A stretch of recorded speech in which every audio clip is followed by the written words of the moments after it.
السلام عليكم ورحمة الله وبركاته. ومركا لي عشرانتي انت حناها هاي نوغا بحي دكسيدا هورسيد ان اردا ولبا halku ku joogo ku gaarsiinay casharaanta maanta waxaynu eegaynaa hadii la yiraahdo 10 waa 9 bishii Afriil 2020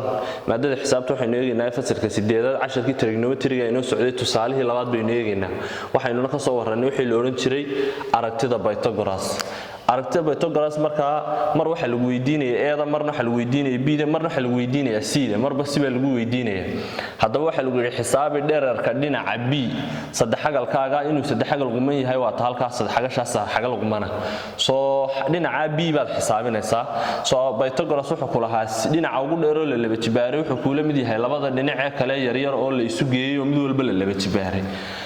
marka dhinacii ugu dheeraa iminka waa 5 marka 5 baad ku bedelaysaa halka dhinaca ugu dheer yaalo eedina waxaad haysataa ila bidi baa lagu weydiiyay eedina waxaad haysataa 3 iyadana waad laba jibaaraysaa oo loo geeyay mitirkana waad raacin kartaa marka waxaad leedahay oo loo geeyay bidana waaba ta lagu weydiiyo waxa ma haysatid sideeda isaga soo qaadanaysaa marka 5 hadda laba jeer isku dhufato waa 25 sagaal saddexda hadda laba jeer isku dhufatana waa 9 oo loo geeyay b oo laba jibaaran si aad b da laba jibaaran soo saarto horta 9 ka iska wareeji xagga iska geeysagu waa tirada kale wareejiye 25 ka ah soo waxa ku la mid tahay halka b kaliya b laba jibaaran oo kaliya taa laga yimid halkaana waxa ku 9 markay soo wareegtana ka jarbay qaadaysaa labadaas haday kala go'aan waxa weeyaan 6 iyo 10 halkan waxa ku yaala b laba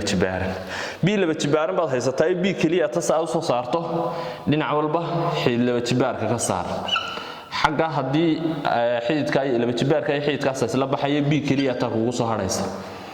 xididka hadda 6 iyo 10 ka saartana 4 ba kugu soo haraya dhinaca 5 iyo dhinaca 3 mitir baa la socday isagana mitir baad raacin soo aniga soo saaray wixii la oran jiray dhinaca b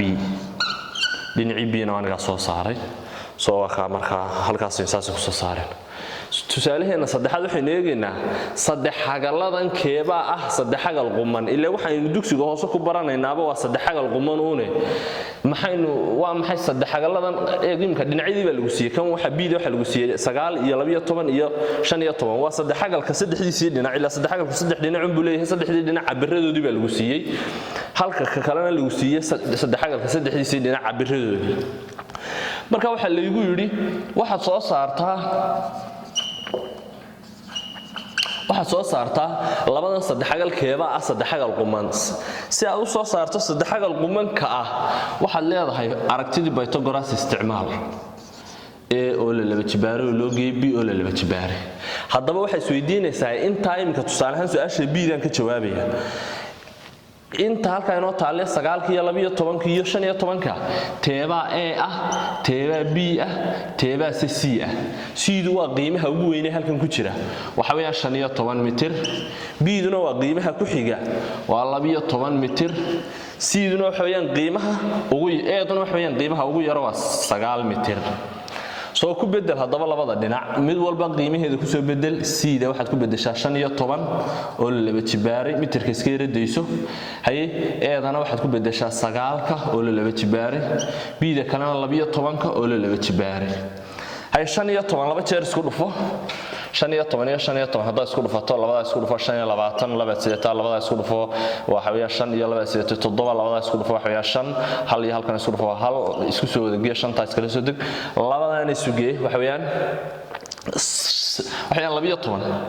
hal 12 labada dhigo hal baseta waa 225 halkaas waa 225 halkan waxa weeyaan 180 halkan waxa weeyaan hadda laba jeer isku dhufato 144 hay xagan 225 baa ku yaalay xagani bal isuge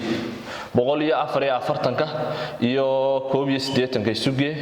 hay labada hadda isuge soo 5 labada hadda isuge soo 12 laba waxa dhigataa labada halbaad seeta hay labada halka seetiyo halka isuge waxa weeyaan laba waa 225 hay labadeedin dhinac haday isleekaadeen waxa weeyaan saddex xagalkeen waa saddex xagal quman marka waxa weeyaan saddex xagal quman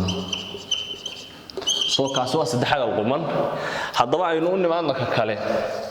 ka kalena banaan hubino taadana aynu eegno taada aynu ilaahno bal inuu saddexagal quman yahay in kale isagana soo qaado aragtidii Pythagoras waxay sheegaysay oo intan ahayd haddaba waxa soo saartaa eeda iyo bida iyo sida la soo bax